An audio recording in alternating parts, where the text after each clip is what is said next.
أعوذ بالله من الشيطان الرجيم. بسم الله الرحمن الرحيم. يا أيها الذين آمنوا لا تسألوا عن أشياء إن تبد لكم تسؤكم وإن تسألوا عنها حين ينزل القرآن تبد لكم عفى الله عنها والله غفور حليم. صدق الله العظيم. یا ایہا الذین آمنوا، اے ایمان والو،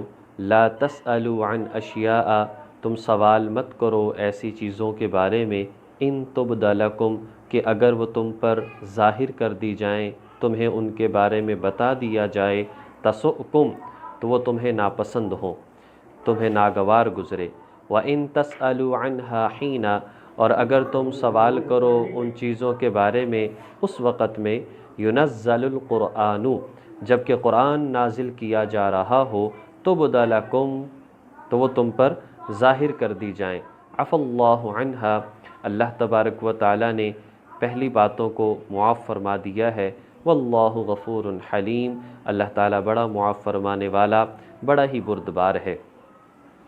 اس سے قبل آیت کریمہ میں حرام چیزوں کے حوالے سے ارشاد فرمایا تھا کہ ان سے بچتے رہو، طیبات، حلال اور پاکیزہ چیزیں استعمال کرو، حرام اور خبیث چیزوں سے بچتے رہو۔ اس آیت کریمہ میں دو باتوں سے منع فرمایا گیا ہے، ایک تو فضول سوالات، فضول باتوں کے بارے میں بحث میں پڑھنا، ان سے منع فرمایا، اور دوسرا یہ ہے کثرت سوال سے منع فرمایا، بلا وجہ بہت زیادہ سوالات کرنا، ان چیزوں سے منع فرمایا۔ اصل میں شریعت کا مزاج یہ ہے کہ جو چیز مجمل ہو، جس سے مختصراً بیان کیا جائے اور عمل کرنے کا حکم دیا جائے، تو اس پر اسی طریقے سے عمل کرنا چاہیے، اس کی کھود کریج کے اندر نہیں پڑنا چاہیے۔ جس چیز کے بارے میں شریعت کی طرف سے تفصیلات آ جائیں، اس پر اس طریقے سے عمل کرنا چاہیے۔ جیسے مثال کے طور پر نماز کے احکامات آئے تو اس کی تفصیلات بھی آ گئیں کہ روزانہ پڑھنا ہے، 5 وقت پڑھنا ہے، اتنی رکعتیں ہوں گی۔ روزے کے بارے میں آیا تو تفصیلات آ گئیں، زکوٰۃ کے بارے میں احکامات آئے تو بتا دیا گیا کہ ہر سال زکوٰۃ جو ہے وہ ادا کرنی ہے، اتنی زکوٰۃ عید آئے گی اور فلاں صاحب نصاب ہے، اسے زکوٰۃ ادا کرنا ہوگی۔ اسی طرح حج ہے تو حج کے حوالے سے یہ نہیں فرمایا گیا کہ سال میں 1 مرتبہ ہے، لیکن احادیث سے ہمیں یہ بات معلوم ہو جاتی ہے۔ ہوا دراصل اس طرح سے کہ نبی پاک صلی اللہ علیہ وسلم تشریف فرما تھے، اور صحابہ کرام میں سے کسی نے سوال کیا، جی حج کا حکم تو آیا ہے، لیکن آیا حج ہمیں ہر سال کرنا ہے یا کس طریقے سے کرنا ہے، زندگی میں 1 مرتبہ کرنا ہے، کس طرح سے کرنا ہے؟ تو حضور علیہ الصلاۃ والسلام نے اس پر ناگواری کا اظہار فرمایا، اور اس کے بعد ارشاد فرمایا کہ جیسا حکم دیا گیا ہے اسی طریقے سے عمل کیا جائے۔ مطلب اس بات کا یہ تھا کہ اگر اس سوال کرنے پر اللہ جل شانہ کی طرف سے یہ حکم آ جاتا کہ ہر سال ادا کرنا ہے، ہر سال ہر بندے پر فرض ہوگا، تو کتنا مشکل ہوتا۔ اس لیے فرمایا کہ بلا وجہ کثرت سے سوال کرنا یہ مناسب نہیں ہے۔ اسی طریقے سے اسی آیت کریمہ کے شان نزول کے حوالے سے یہ بات بھی لکھی ہے کہ حضور علیہ الصلاۃ والسلام تشریف فرما تھے، لوگ تشریف فرما تھے، اور اس میں سے ایک شخص تھا، روایات میں آتا ہے کہ وہ منافق تھا۔ وہ کھڑا ہوا اور کہنے لگا کہ این ناقتی، میری اونٹنی کہاں ہے؟ تو حضور علیہ الصلاۃ والسلام نے فرمایا کہ لا ادری، مجھے معلوم نہیں ہے۔ تو بڑبڑاتا ہوا چلا گیا اور کہنے لگا کہ یوں تو یوں کہتا ہے کہ میرے پر فرشتے آتے ہیں اور میرے پر وحی آتی ہے، میری اونٹنی کے بارے میں بتا نہیں سکتا۔ تو حضور علیہ الصلاۃ والسلام اس بات پر خاموش رہے۔ تھوڑی دیر کے بعد آپ نے فرمایا کہاں ہے جس نے اونٹنی کے بارے میں سوال کیا تھا؟ اور پھر فرمایا کہ فلاں پہاڑی ہے، وہاں پر ایک درخت ہے، اس کا قلادہ اور اس کی رسی جو ہے اس کے ساتھ اٹک چکی ہے، جاؤ اور وہاں پر تمہاری اونٹنی تمہیں مل جائے گی۔ اور پھر فرمایا کہ جاءنی جبرائیل علیہ السلام، جب تم نے سوال کیا مجھے اس بات کا علم نہیں تھا۔ پھر جبریل علیہ السلام آئے اور انہوں نے بتا دیا کہ تمہاری اونٹنی کہاں ہے۔ اسی طرح ایک شخص نے سوال کیا، جی میں کاشت کر چکا ہوں، میں زمین میں دانہ ڈال چکا ہوں، بارش کب آئے گی؟ تو اس بات پر بھی، اور اسی طرح ایک اور سوال بھی تھا جو اس آیت کریمہ کے تحت مفسرین نے لکھا ہے۔ ایک شخص تھا اور اس نے کہا میری بیوی حاملہ ہے، کیا پیدا ہوگا؟ اس حوالے سے اگر دیکھا جائے، ظاہر ہے کہ نبی پاک صلی اللہ علیہ وسلم ایسی باتیں بتانے کے لیے تو دنیا میں تشریف نہیں لائے،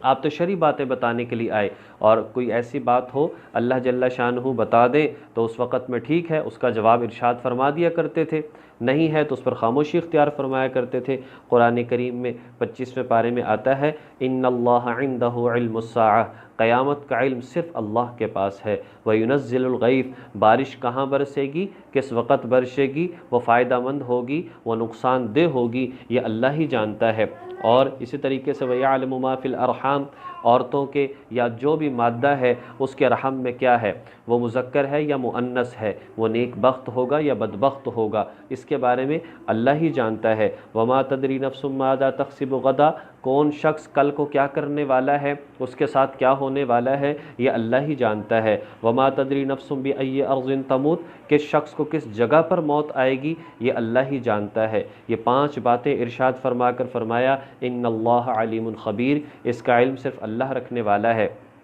کوئی اس کے بارے میں نہیں جانتا۔ اس لیے بلا وجہ سوالات کرنا اور اس چیز سے جو ہے وہ منع فرمایا کہ اس سے مشکلات بھی پیدا ہو سکتی ہیں، اور بعض اوقات انسان سوالات کو کر کے بحث مباحثے میں پڑ جاتا ہے اور اپنے اسلام سے بھی ہاتھ دھو بیٹھتا ہے۔ اس میں اس بات کو بھی سمجھ لینا چاہیے، ایک شخص نے اسی آیت کریمہ کے حوالے سے مفسرین نے لکھا ہے کہ اس نے سوال کیا، یہ لوگ مجھے کہتے ہیں تمہارا نسب ایسا ہے، تمہارا نسب ایسا ہے، یا رسول اللہ مجھے بتائیے کہ میرا باپ کون ہے۔ تو آپ علیہ الصلاۃ والسلام نے خاموشی کا اظہار فرمایا اور فرمایا کہ اس طرح کے سوالات نہیں کرنے چاہیے، اور پھر اس پر ایک کلی طور پر ایک بات سامنے آئی اور ارشاد فرمایا کہ چاہے کچھ بھی ہو، اگر عورت ایسی ہے اس کا نکاح کسی سے ہو چکا ہے، اگر اس کے ہاں بچہ پیدا ہوگا تو وہ جس کی منکوحہ ہے، جو اس کا شوہر ہے، وہ اسی کی اولاد کہلائے گی، اسی کے نام کے ساتھ اسے پکارا جائے گا، چاہے حقیقتاً اس نے زنا ہی کیوں نہ کیا ہو، لیکن جو بچہ پیدا ہوگا اس کا نسب اسی کے ساتھ شمار کیا جائے گا، وہ عورت جس کی منکوحہ ہوگی۔ شرعی طور پر یہی معاملہ ہے، باقی ویسے کیسے ہی ہو۔ تو اس حوالے سے جو ہے یہ ساری باتیں اس آیت کریمہ کے تحت آتی ہیں، تو بلا وجہ سوالات کرنے یا فضول سوالات کرنے ان سے منع فرمایا گیا۔ اگلی آیت کریمہ میں فرمایا قَدْ سَأَلَهَا قَوْمٌ مِّن قَبْلِكُمْ، تم سے پہلے بھی ایک قوم نے اس طرح کے سوالات کیے، ثُمَّ أَصْبَحُوا بِهَا كَافِرِينَ، پھر جب جوابات دے دیے گئے، جب ظاہر کر دیا گیا تو وہ اس سے منکر ہو گئے، انہوں نے انکار کر دیا۔ مفسرین نے لکھا ہے اس سے مراد یہود ہیں، وہ طرح طرح کے مطالبات کرتے، اور جب اللہ تبارک و تعالیٰ ان مطالبات کو پورا فرما دیتے تو پھر یہ لوگ انکار کرنا شروع کر دیتے۔ اسی طرح اگر قوموں کو دیکھا جائے، جیسے حضرت صالح علیہ السلام کی قوم تھی، انہوں نے کہا جی ہم اس وقت آپ کو نبی مانیں گے جب آپ اس پہاڑ سے اونٹنی نکال کر دکھائیں۔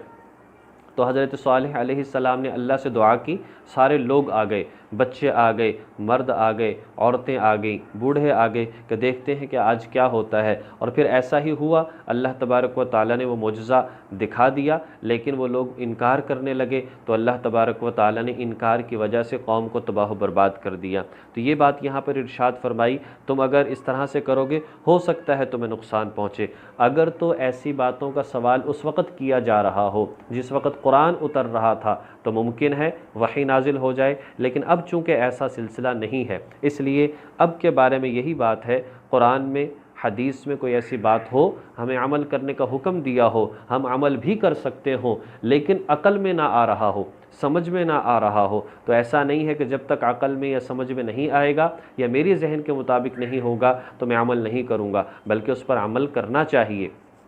اور اگر ایسی بات ہے کہ اس پر یعنی ایک فضولیات سے تعلق رکھتی ہے اور اس کا دنیا اور آخرت سے کوئی تعلق نہیں ہے، اس بنیاد پر بھی ان باتوں میں نہیں پڑنا چاہیے، وقت کا ضیاع ہے، اور اس طرح سے نہ دنیا کا فائدہ نہ آخرت کا فائدہ۔ اور اسی طریقے سے ایسی باتیں جن میں بحث و مباحثے سے منع فرمایا ہے، جیسا کہ اللہ تعالیٰ کی ذات کے حوالے سے بلا وجہ ایسے سوالات کرنے جو ذہن سے ماوراء ہوں، عقل سے ماوراء ہوں، اسی طریقے سے وحی کے حوالے سے سوالات کرنا، اسی طریقے سے خصوصاً تقدیر کے بارے میں سوالات کرنا، یہ چیزیں ایسی ہیں کہ ان میں بحث و مباحثے میں نہیں پڑنا چاہیے، ورنہ انسان کے ایمان کا خطرہ ہے۔ اللہ تبارک و تعالی ہمیں دین کی صحیح فہم نصیب فرمائے۔ وآخر دعوانا ان الحمد للہ رب العالمین۔